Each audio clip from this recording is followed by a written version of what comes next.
Buenas noches, esto es Zona Franca, yo soy Daniel Pacheco. Por allá en el año 2011, cuando aún eran secretos los diálogos con las FARC, el presidente Juan Manuel Santos firmó con un gran evento al que vino incluso el secretario general de la ONU, en ese entonces Ban Ki-moon, la Ley de Víctimas y Restitución de Tierras.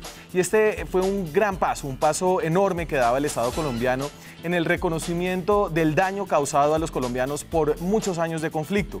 Un reconocimiento polémico adentro de Colombia, entre el uribismo, que para ese entonces ya se empezaba a perfilar en la oposición. Y la idea básica de esta ley era reconocer el daño y reparar a todas las personas afectadas por hechos ocurridos dentro del marco del conflicto armado, que ya se perfilaban como violaciones al derecho internacional humanitario. Desde 1985, entonces a partir de 1985 es que se identificaban a las víctimas en Colombia que podían ser reparadas por esta ley. Además, serían reconocidas como desposeídas de tierras las personas que a causa del conflicto hubieran perdido sus tierras a partir de 1991.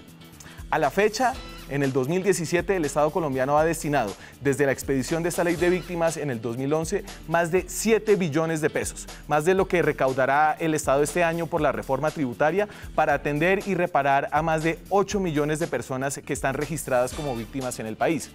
Esto, como ustedes pueden ver por las cifras, supone un reto presupuestal, burocrático y conceptual enorme para el Estado colombiano. Y a propósito de eso último, del reto conceptual, tal vez habrán notado que para hablar de víctimas en el contexto en el cual la reconoce la ley hoy en día en el país, hay que hablar de conflicto armado. Y esta es una idea de la existencia del conflicto armado con la que mucha gente en este país no está de acuerdo y que quedó metida dentro de la ley colombiana con esta ley de víctimas. Y más allá de las preocupaciones fiscales que las hubo, el dinero que habría que destinar para estas 8 millones de víctimas, hay un desacuerdo de fondo con la idea de aceptar que en Colombia hubo un conflicto armado. Para mucha gente lo que hubo fue una amenaza terrorista de derecha y de izquierda que, aunque haya generado víctimas, son víctimas de los terroristas y no necesariamente responsabilidad del Estado colombiano. Como vimos hace muy poco, en abril de este mismo año en el Congreso, esta disputa no está saldada todavía. Las víctimas hay que escucharlas en un contexto democrático, no en este contexto joven. Este es un contexto democrático. No, señor. Aquí no se persigue la Corte Suprema como usted lo hacía. Hoy, además de este viejo debate que sigue presente, Colombia enfrenta también un reto enorme. El reto de reparar a casi el 20% de la población del país que se ha identificado como víctima. Y este reto, además de ser financiero, también es moral.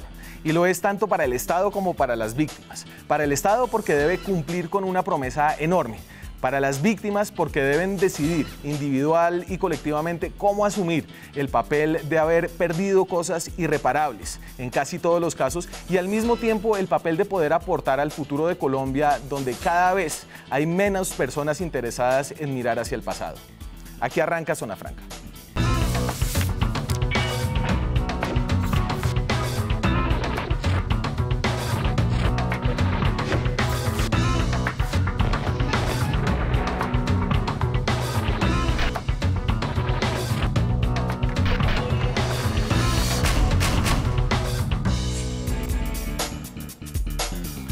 Para hablar del tema de víctimas, un tema sensible, un tema también bonito por todo lo que se ha hecho, nos acompañan esta noche Alejandra Maecha, es representante de los jóvenes en la Mesa Nacional de Víctimas. ¿Qué tal, Alejandra? Muy bien. ¿Cómo está? Bien. ¿Usted a qué se dedica? Actualmente soy instructora de fútbol femenino en Cibate. ¿Y cuántos años tiene? 22. Muy joven. También nos acompaña aquí Ana María Almario, Ana María. Almario, usted es subdirectora de participación de la Unidad Nacional de Víctimas, es abogada de la Universidad del Rosario. ¿Y qué hace usted? Bueno, la subdirección de participación es la parte de la unidad que se dedica a fortalecer la participación efectiva de las víctimas y que a través de los mecanismos de participación puedan acceder de mejor manera a sus derechos. Y entonces, como para que la gente entienda, aquí tenemos una representante del Estado, que es Ana María, y una representante de la sociedad civil que se ha organizado de personas víctimas de la violencia en Colombia. Y eso, si es posible pedírselo a Alejandra, cuéntenos un poco de su historia y por qué usted llegó a estar ahí como representante de los jóvenes. Bueno, yo llegué a estar en la Mesa Nacional porque pues, mi madre, ella es una líder muy destacada también nacionalmente y a partir de mi formación académica yo decidí acompañarla en todo lo que es este proceso social.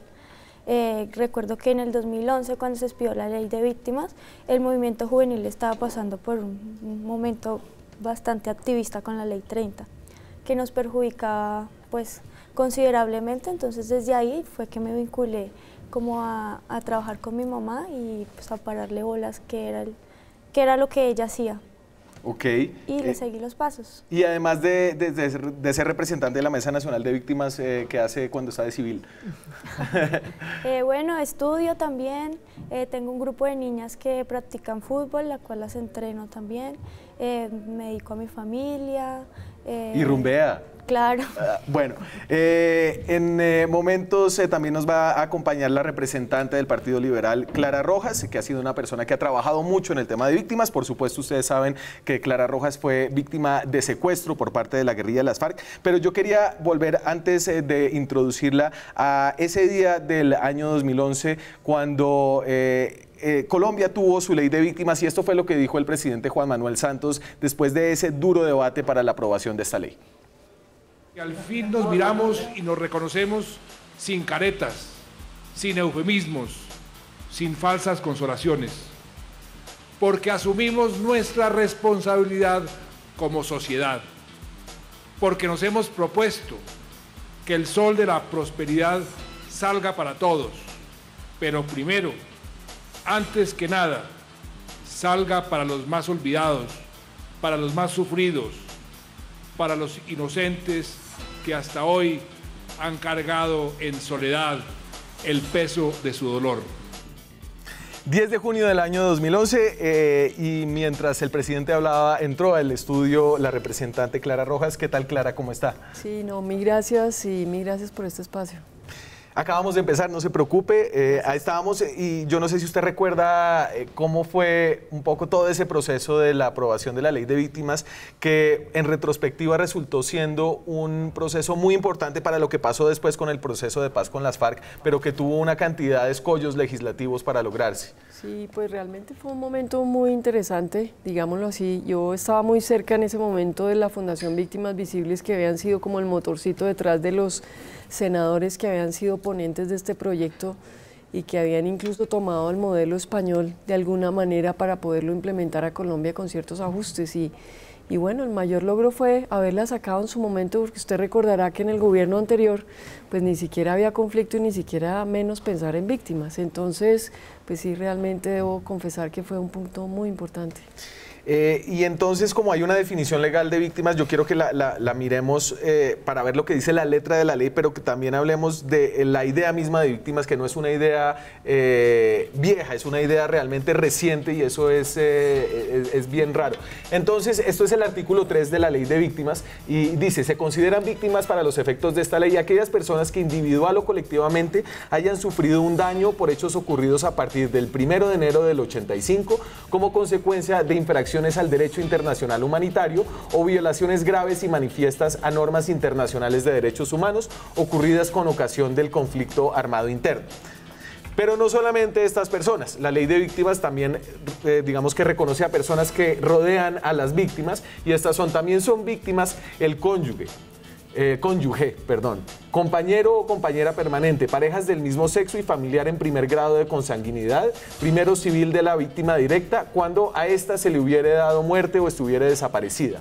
A falta de estas lo serán los que se encuentren en el segundo grado de consanguinidad ascendente. Es decir, obviamente cuando usted lo matan, usted es una víctima, pero pues nadie lo puede reparar por obvias razones, entonces se reconoce a la familia. Familiares, claro.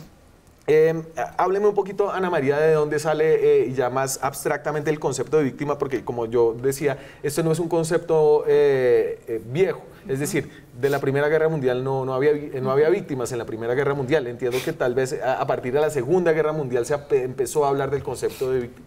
Bueno, acá hay varias visiones que son importantes tener en cuenta. Uno es que este concepto que trae la ley es un concepto que permite acotar cuál es el universo de las víctimas en el país.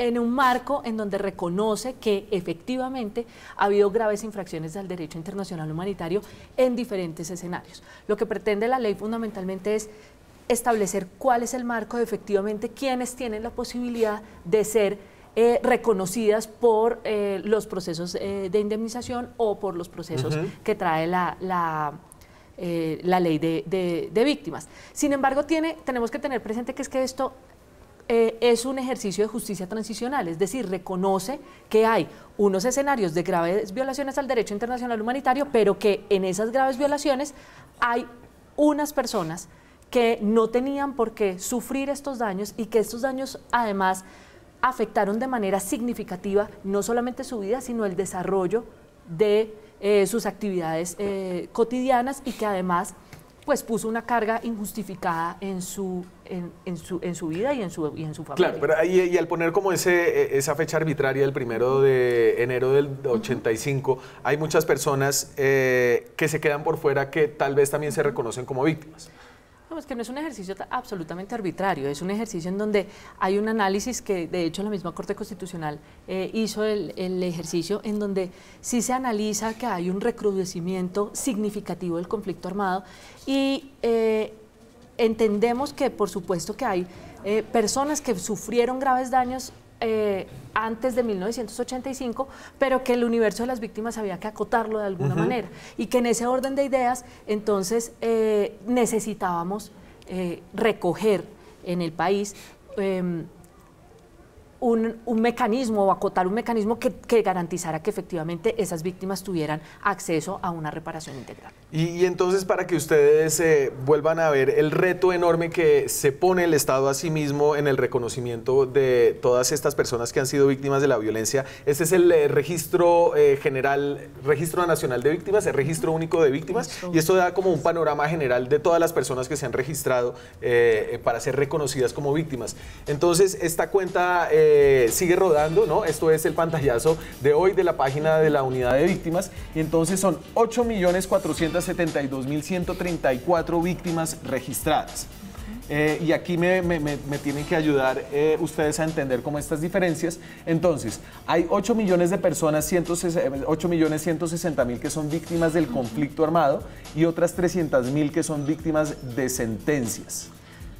Digamos, no es que sean víctimas de sentencias. Víctimas según las sentencias. Reconocidas por las sentencias o bien de la Corte Constitucional o de alguna orden judicial. Ok, víctimas sujetos de atención ¿son cuáles? Digamos que tenemos acá un ejercicio en donde no todos los hechos son indemnizables, entonces todas las víctimas son reconocidas, no es que haya un ejercicio de no reconocimiento de las víctimas. Lo que tenemos es que hay un grupo de víctimas que efectivamente que tienen la posibilidad de ser indemnizadas y que tienen la posibilidad de tener cualquiera de las medidas de reparación que trae la ley. Tenemos que tener presente que la indemnización es una de las medidas de reparación. La reparación pretende ser una reparación integral. Digamos, Colombia optó en el marco legal, y creo que eso también fue un ejercicio muy interesante que se discutió en su momento con las organizaciones de víctimas y también que tuvo el trámite en el Congreso, es que Colombia optó por un modelo que es un modelo holístico o un modelo de reparación integral. Es decir, no es solamente yo tuve un hecho victimizante, acá está el recurso, sino yo tuve un hecho victimizante que tiene un grupo de medidas que pueden ser individuales o un grupo de medidas que pueden ser colectivas y grupos de medidas que también están relacionadas con medidas de satisfacción y otras medidas que son para garantizar sus propios derechos, como la participación ciudadana. Alejandra, usted está en ese registro, sí, ¿no? Entonces usted hace parte de una organización que representa a las víctimas, me imagino, frente a sus intereses frente al gobierno. Así es, yo tengo una organización que se llama ASOVIJOP, que es Asociación de Víctimas Jóvenes Colombianos. Pero no solo eso, sino que, por ejemplo, de ese registro único de víctimas, el 20%, de esos 8 millones, el 20% son jóvenes, ¿sí? Y el 32% son menores de edad. Quiere decir que el 52% del registro único de víctimas somos personas jóvenes, que pues somos un poco más de la mitad. Y usted, entonces usted es víctima de desplazamiento, ¿cierto? Sí. Cuando era muy joven, su familia tuvo que salir de donde vivía. Cuando era pequeña, yo fui de ese grupo de personas que tuvo que pararse en los semáforos a pedir monedas. Y estuve rondando Soacha, Chusacá, etc. Hasta que di en Cibate. Y hoy, digamos, usted ya fue atendida, ¿usted dónde se ubica en como toda esta clasificación de atención del Estado y de reparación a su situación de víctima? Pues es que la unidad de víctimas tiene varias medidas: asistencia, atención y reparación, bueno, entre otras, ¿sí? Yo puedo decir francamente que el sistema de asistencia y atención de la unidad de víctimas todavía no está meramente organizado, estructuralmente es muy débil, el registro también es muy débil aún. Digamos, las cifras que la unidad presenta de reparación no alcanzan ni a ser ni siquiera el 25% de lo que somos las víctimas del conflicto armado. Pero pues obviamente yo creo que esto se debe también a un recorte presupuestal que hay, financiero. La unidad no tiene cómo reparar a todas las víctimas, muchas de ellas también se les dificulta el modelo de atención. Si uno va un día por la mañana a cualquier centro de atención en Chapinero, en Soacha, cualquier punto de atención de la unidad de víctimas, es un colapso enorme, la gente hace filas desde las 3 de la mañana, entonces los chats interactivos tampoco funcionan. Entonces yo creo que hay voluntad, pero se queda escasa lo que en realidad uno quisiera hacer. Claro, y aquí hay muchos tipos de víctimas y tal vez esta tipología ayuda a entender un poco que la mayoría de las víctimas son víctimas de desplazamiento, como usted, el 87%. Tenemos aquí, ¿por tipo? Sí. Entonces, es que esto es brutal el reto que hay por delante, ¿no? Entonces son 7.200.000 más o menos personas que son víctimas de desplazamiento. Abandono, despojo forzado de tierras, 5.000 personas. Acto terrorista, atentados, combates, hostigamiento, 95.000 personas. Amenaza, 353.000 personas. Delitos contra la libertad y la integridad sexual, 20.000 personas. Desaparición forzada, 166.000. Homicidio, que es, digamos que la pérdida más irreparable, la pérdida de la vida, son casi 1 millón de personas, 887.000. Minas antipersonales, 11.000. Pérdida de bienes muebles e inmuebles, 110.000. Secuestro, 35.000 personas. Sin información, 47. 10.000 personas más o menos están registradas como víctimas de tortura y 8.250 menores de edad por vinculación de niños y adolescentes a grupos armados ilegales. Y entre todo, usted está ahí como víctima de secuestro. Y entre esas diferencias, digamos, ¿cómo se encuentran todas estas personas con una identidad para, digamos, exigir una respuesta al Estado o encontrarse entre sí? Pues no ha sido tan fácil, a pesar de que a veces nos encontramos en puntos, pero yo le diría que yo el gran problema que veo, ustedes saben, yo formo parte de la Comisión Primera de la Cámara y durante estos primeros años estuve formando parte de la Comisión de Seguimiento a la Ley de Víctimas. Incluso he sido autora del proyecto de ley que tiende por objeto ampliar el registro, porque este registro se venció el año 2015 hasta julio. Entonces la idea era ampliar el registro porque el conflicto todavía no se había acabado, incluso todavía hay un grupo que es el ELN, que también es posible que haya víctimas. Entonces, ampliar el registro, generar unas condiciones especiales para que no les tocara prestar el servicio militar, no pagar la libreta. Hay otros hechos que había necesidad de reconocer. Hay gente que ha sido desplazada en la misma ciudad o el mismo municipio, le toca reubicarse en otro barrio y que la ley lo reconociera. Pero el gran desafío es lograr la financiación. De hecho, más del 95% pues no está desfinanciada esta ley. Como bien lo dijo ahora Alexandra, pues es que realmente el número de personas que han recibido indemnizaciones que no alcanza a 600.000 personas, que no son ni el 5% de la población de víctimas. Entonces, por eso volví a presentar la ley la semana pasada, para volver a presionar al gobierno, porque este era un proyecto de ley que debía formar parte del cumplimiento de los acuerdos de La Habana. Incluso el gobierno estaba comprometido a presentarlo, en teoría lo iban a tener listo y al parecer no. Entonces dije, bueno, si no lo han presentado, nosotros seguimos pedaleando a ver cómo lo hacemos. Pero más allá de que no haya recursos, en teoría recortes presupuestales, yo creo que el gobierno sí tiene que hacer un mayor esfuerzo y la comunidad internacional, porque si no, entonces ¿en qué momento se va a poder resolver la situación de las víctimas? Ya finalmente parecía como si no, frente a un universo tan amplio, como que no hiciéramos lo necesario. Además que ahí no estamos contando la gente que nos llega ahora de Venezuela, que se calcula que puede que sea 1 millón de personas más, sea colombianos que están allá o venezolanos que en todo caso llegan, ¿no?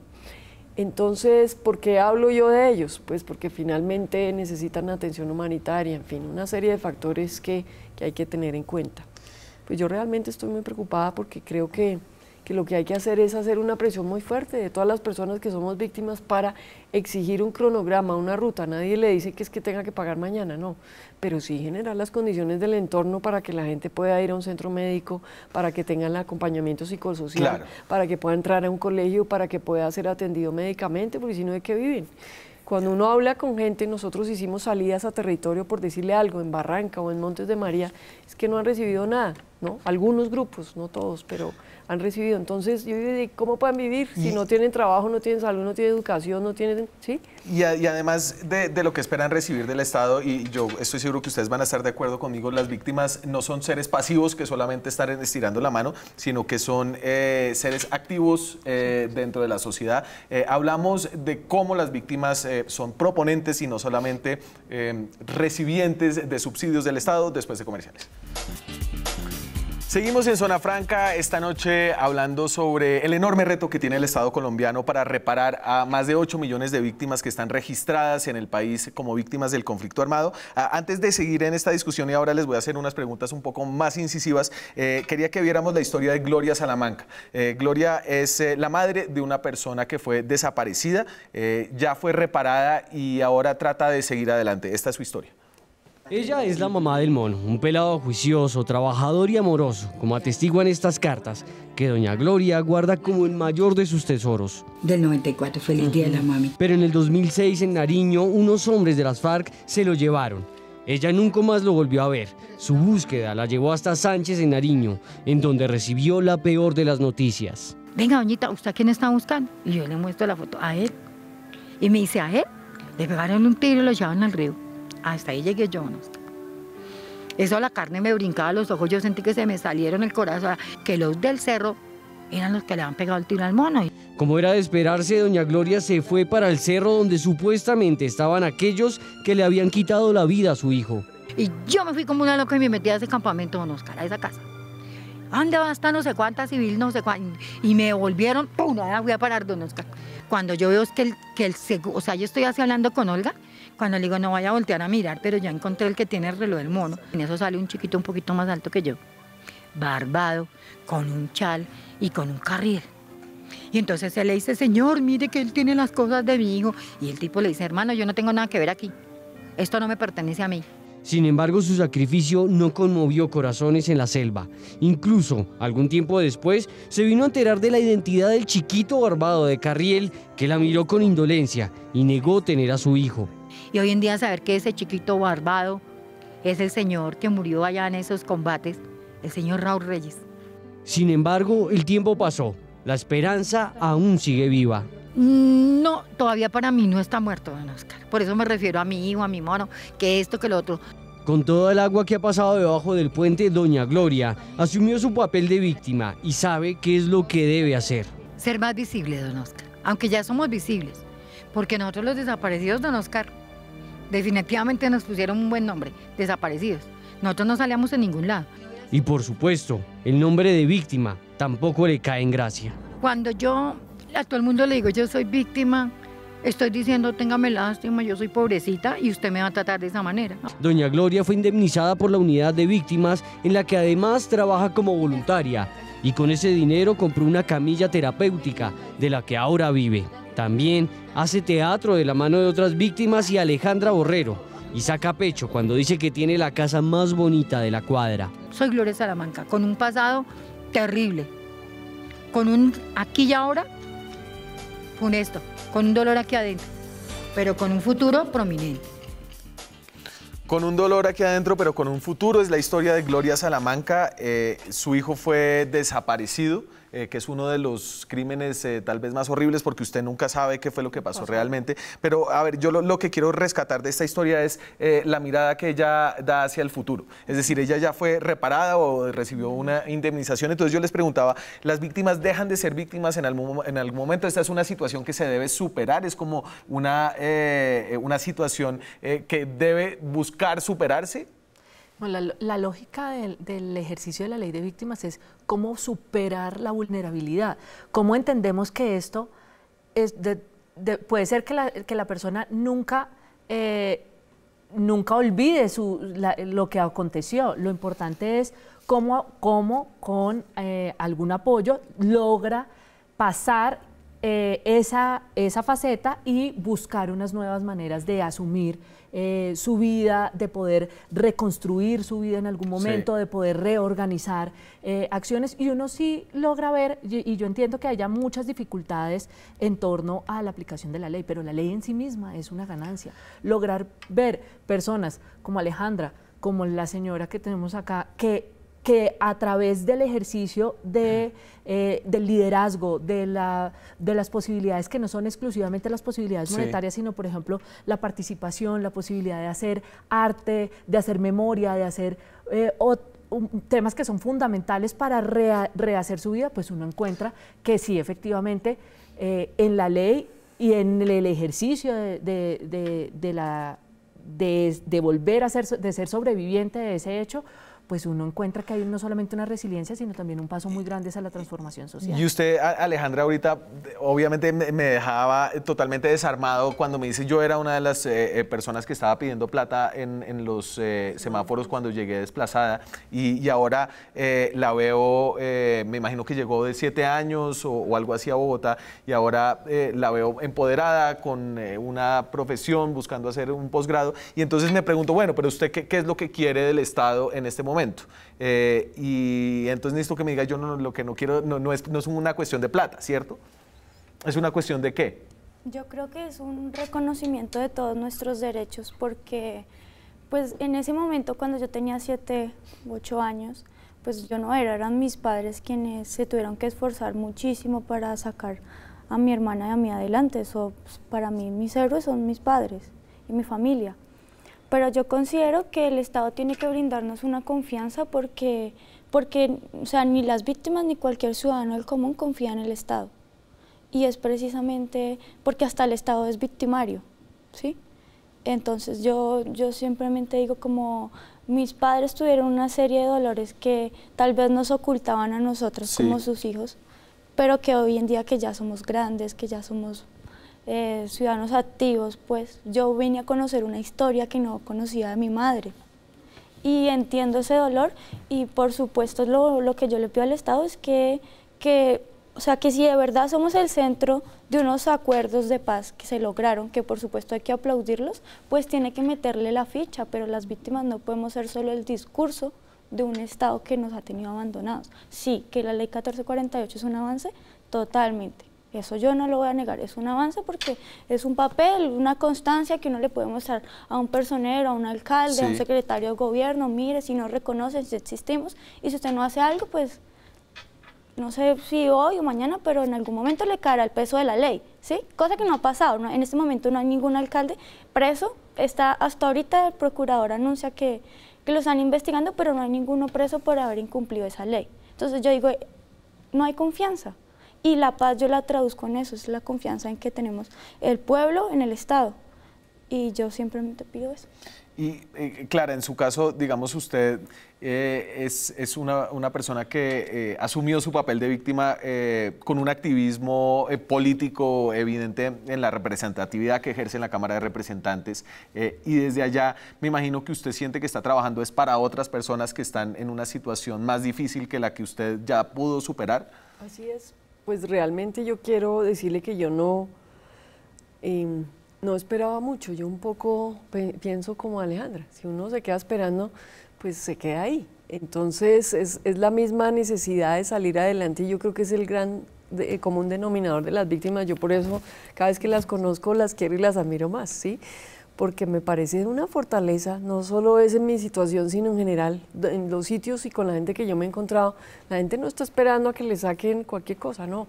Tratan de salir adelante como sea y obviamente sería ideal que el Estado tuviera una actitud más activa. Pero yo creo que las víctimas que han podido sufrir, yo creo que el mayor mérito que han tenido es que han salido adelante en su gran mayoría, a pesar de las dificultades. Y la muestra es esta señora que acabamos de oír. Ella piensa adelante con el dolor en su corazón. Algunos lo hemos tratado de transformar de otra manera, pero yo veo gente muy echada para adelante. Hay muchas víctimas que no quieren ser llamadas víctimas, sino sobrevivientes, sí, ¿no? A mí, por ejemplo, yo no me siento identificada como víctima, ¿sí? Y me parece absurdo como llorar sobre la leche derramada. Me harta volver a hablar sobre el mismo tema. Me gusta pensar en el ahora y en el futuro, y pienso en mi hijo. Y con él me refiero a las nuevas generaciones, como qué es lo que podemos hacer. Y por eso me gusta pues, pensar de otra manera, pero mi papel pues sí es exigirle al Estado, ¿no? Claro. Como congresista, y ahorita lo que más me preocupa es el tema de la financiación de la ley, porque me parece que no hay voluntad. Finalmente, si hubiera voluntad, ya tendríamos, como tenemos, unas vías de cuarta generación, ¿sí? La foco es las víctimas. Si eso es así, tenemos que tratar de resolver su situación, sea en reconocimiento, sea en satisfacción, sea en memoria histórica, sea en reparación colectiva, lo que usted quiera en los próximos 5 años. Yo creo que más allá ya no tiene sentido, porque entonces ya gente que se empieza a morir, gente que, ¿sí? Que se le pasó la vida esperando que, ¿no? Me voy a la pausa. Cuando regresemos, este tema de las víctimas tiene muchos matices. Hay incluso miembros de la fuerza pública que han sido reconocidos como víctimas. Una de esas historias cuando regresemos. Seguimos en Zona Franca, esta noche hablando de víctimas del conflicto armado, y entre ellas están también algunos miembros de la fuerza pública. Ahora que leíamos la definición de víctimas, eran personas que han sido digamos, victimizadas en el contexto del derecho internacional humanitario, y parte de ese derecho internacional humanitario incluye a las personas víctimas de minas antipersonales. Esta es la historia del soldado del ejército Nelson Ramírez. Él es Nelson Ramírez, una víctima. En el año 2008, por causa de una mina antipersona, fue amputada mi pierna derecha. Su historia se parece a la de cientos de personas en el país, víctima del conflicto, que ha tenido que ver las duras y las maduras para salir adelante. 9 años de sobrevivir, sí, es la palabra, de estudiar. Sin embargo, su condición de soldado, más que una ventaja a la hora de ser reparado, se ha convertido en todo un problema. El mismo decreto de la misma resolución dice que pues nosotros debemos ser reconocidos por nuestra misma fuerza. Por lo menos los héroes de Colombia, los que dimos parte de nuestro cuerpo, en este momento deberíamos estar un peldaño un poco más arriba, más reconocidos y de pronto más apoyados. Y es que ya ha pasado casi una década de pelear por su reparación, un asunto que al parecer está bien embolatado. Y este no es solo un problema de Nelson. Ese descontento que usted manifiesta es general con la gente, con las víctimas, con los soldados. Sí, yo creo que hacemos una evaluación. El 100% de la fuerza pública, en un 99.9, debe tener la misma visión que yo tengo. Tenemos un abandono total. Aún así, este hombre es de los que piensan que la pelea es peleando, y por eso le apostó a un proyecto al que pocos le tenían fe. No debe ser tan loco jugar fútbol. Yo empecé en mi juventud a jugarlo desde mis 14 años. Yo pensé que la idea no era tan funcional, pero al verlos a ustedes jugar, inspiran. Por cosas como estas, es que a Nelson esa etiqueta de víctima no le gusta ni 5. En este momento de paz, de que ya tenemos sobrevivientes, y esos sobrevivientes son la semilla para lograr cosas más, yo digo que logros importantes en este país. Cada vez que dicen víctima es que uno lo toma como si dijeran pobrecito, qué pecado con él, qué situación tan difícil vivió. Dos historias de Oscar Rincón, esta es la de Nelson Ramírez. Vimos la historia de Gloria Salamanca, y digamos que a uno esta faceta de los militares, que la verdad yo pensaría, es decir, si usted es militar, usted sabe un poco a lo que se está exponiendo en los riesgos, pero también son reconocidos como víctimas por el derecho internacional humanitario. Digamos que acá sí, y efectivamente lo que la ley determina es que la fuerza pública debe desarrollar un mecanismo para determinar cuál es, cómo va a ser el proceso de reparación. Es decir, este proceso no es un proceso de la unidad para las víctimas, sino debe ser un proceso pues adelantado por la misma fuerza. Entonces, entendemos que digamos que la ley establece un montón de categorías, pero también acá lo más interesante de esto es que si uno mira el país de antes de 2011 era un país que pensaba, que no negaba el conflicto, que pensaba que efectivamente pues cada quien poco rásquese con sus uñas y supérese, y acá alrededor de la ley de víctimas, lo que a pesar de las dificultades, tenemos un aparato estatal que acompaña en distintos momentos a las víctimas. Y sobre todo, una cosa que para nosotros creo que debe ser lo más significativo, es cómo a través no solamente de estos mecanismos, sino a través de mecanismos propios, se reconstruyen historias de vida y se vive la resiliencia de un pueblo que ha sido altamente afectado por la violencia en múltiples momentos. Pero yo entonces voy a tomar un poco la vocería de esas personas, digamos, ese es un debate que sigue vivo en el país, el debate de las personas que piensan que no hay un conflicto armado, y yo, es decir, no interpreto una indolencia por parte de ellos, pero sí entiendo que hay una preocupación porque el Estado haya sido demasiado generoso a la hora de otorgar, digamos, al menos legalmente, un estatus y que genera una sensación de que las personas están siendo subsidiadas por hechos que no le convenían y que no competían al Estado cuando fueron grupos armados ilegales. Convénzame de que ese no es el caso. De que no es el caso de... De que ustedes no están simplemente estirando la mano y quieren ser unos subsidiados por el Estado. Unos mantenidos. No. Unos mantenidos, sí.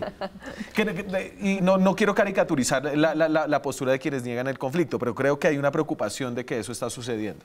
No, yo pienso que si eso, que hay una parte de la población que es asistencialista, eso no lo puede negar, pero si es asistencialista es porque no ha logrado salir de la pobreza extrema. Y para eso la unidad de víctimas tiene unos factores y unas encuestas que considero yo a manera personal que le pisotean la dignidad a las personas cuando hacen esas encuestas, pero que ellos dicen que logran identificar quién ha salido de la pobreza extrema y quién ha salido, quién no, ¿sí? Lo otro que yo pienso es que las víctimas estamos reclamando nuestro derecho, nosotros no estamos mendigando nada. Nosotros, o sea, es que nosotros no escogimos ser víctimas y eso la gente lo tiene que tener claro. ¿Sí? La gente piensa que, ay, sí, yo quiero. Pero yo le voy a dar el contraargumento que tal vez, pero eso porque es culpa del Estado, ¿no? Eso se salió de las manos ¿por qué Claro. el Estado tiene que ser responsable de eso? Se salió de las manos al mismo tiempo de que, por ejemplo, el Estado omite una alerta, ¿sí? Omite un llamado de atención cuando tuvo que atender a cierto pueblo, cuando dejó abandonado a su mismo pueblo en un conflicto entre paramilitares y entre guerrilleros. El Estado es culpable ante eso, ¿sí? El Estado es culpable al tardarse tanto en reconocernos, ¿sí? Al ignorar que Bogotá tenía una multitud de desplazados y entonces, ahí sí, pues si usted está en un semáforo, usted está en el otro, yo también en el otro, y bueno, un semáforo es para dar un ejemplo, y casualmente usted viene del Cauca, usted viene del Huila, usted viene del Tolima, yo vengo del Meta, pues yo creo que ahí sí el mismo Estado nos obligó a organizarnos. Entonces, como nos organizamos, ahí sí no les gusta. Y yo lo que pienso es que nosotros no estamos mendigando, nosotros estamos exigiendo lo que nos corresponde. Perfecto. Clara, hablemos un poquito de cómo se perfila el tema de la reparación de las víctimas en el contexto del posacuerdo con las FARC, en la implementación de este acuerdo. Hay una discusión sobre los bienes de las FARC, pero digamos que la misma estructura de reconocimiento de las víctimas y la ley de víctimas va a ser la que aplica para las personas que entren a ser reconocidas como víctimas de las FARC también. Sí, pero déjeme volver un poquito sobre la pregunta que le hizo Alejandra, que me parece también muy como a quemarropa. Yo cuestiono lo contrario. A mí sí me han parecido muy indolentes los de la oposición. Fuera por ellos, no habría conflicto. Si no había conflicto, no había víctimas. Y ahora, de alguna manera, quieren defender las víctimas cuando ellos en su momento no lo hicieron. Enhorabuena que por fin se preocuparon. Pero a mí sí me parecen indolentes. O sea, doble moral porque ahora están preocupados por las víctimas de las FARC que no están siendo tenidas en cuenta, que va a haber impunidad. Pues no sé si doble moral, pero indolentes sí lo tengo claro, porque se demoraron mucho y yo comparto con Alejandra. Fíjese, las personas que estuvimos secuestradas 6 años, ¿por qué tuvimos que esperar tanto tiempo a lograr un acuerdo? ¿Sí? Yo duré 6, hubo personas que duraron 14, de estos soldados que estuvieron conmigo, 14, 16, muchos desafortunadamente no volvieron. Entonces, ahí hay un temita que yo creo que todavía hay que mirar. Y el otro tema es que adicionalmente no están de acuerdo con la paz, porque supuestamente se le dan muchas concesiones, pero es que aquí ya hay un resultado, que es que las FARC entregaron su armamento, ya no tenemos 2.500 muertos al año, entonces para mí es un súper resultado. Por eso me parece que siguen siendo indolentes quererle ofrecer a la gente volver a la guerra, ¿sí? Mandar a las FARC a la selva otra vez. Me parece como fuera de contexto, por eso sí los califico de indolentes, porque estamos es para adelante, no para atrás, ¿no? Desde mi punto de vista. Ahora, sobre el tema de las víctimas, yo estoy muy preocupada porque no veo futuro, no veo voluntad política o por falta de recursos, pero hay que hacerlo, hay que decir, oiga, son 8 y cómo lo vamos a resolver. Y hay que generar la infraestructura a nivel nacional y a nivel de regiones. Hoy realmente está todo muy centralizado en Bogotá y a pesar de que hay oficinas en algún sitio y otro, lo que cuenta Alejandra es exacto, ¿sí? Y es muy difícil, entonces a la gente le dan caramelo, vuelva por la tarde, para no darle nada, preferible quédese allá. Yo preferiría, dígame, oiga, me va a pagar en 5 años, entonces la gente se organiza, pero no cada rato, oiga, le mando el tiquete, pero entonces, ojo, porque no le puedo dar sino un refrigerio, usted verá cómo se mantiene durante los 2 días que viene aquí para hacer el seguimiento. Yo creo que eso hay que darle como una vuelta a la estructuración de la unidad de víctimas y me parece que lo que hay que generar es programas de emprendimiento. Si el Estado no tiene toda la capacidad, hay que hacer la transición de estas políticas asistencialistas, gente que lleva 10 años recibiendo subsidios, pero no solo por ser víctimas, también eran por los de familias forestales, ¿se acuerda? Que recibían subsidios y todo eso. Entonces hay que hacer la transición a que tengan proyectos como el tema de la parábola, ¿no? No hay que enseñar a comer un día, sino pescar toda la vida. Entonces, pues sí hay que poner el foco, sí hay que lograr una aplicación del acuerdo, sí hay que ponerle recursos y por supuesto... Me queda una pausa y cuando regresemos hemos tocado el tema económico bastante. Hay un tema que es clave para las víctimas, entiendo yo, es el tema de la verdad. Después de comerciales.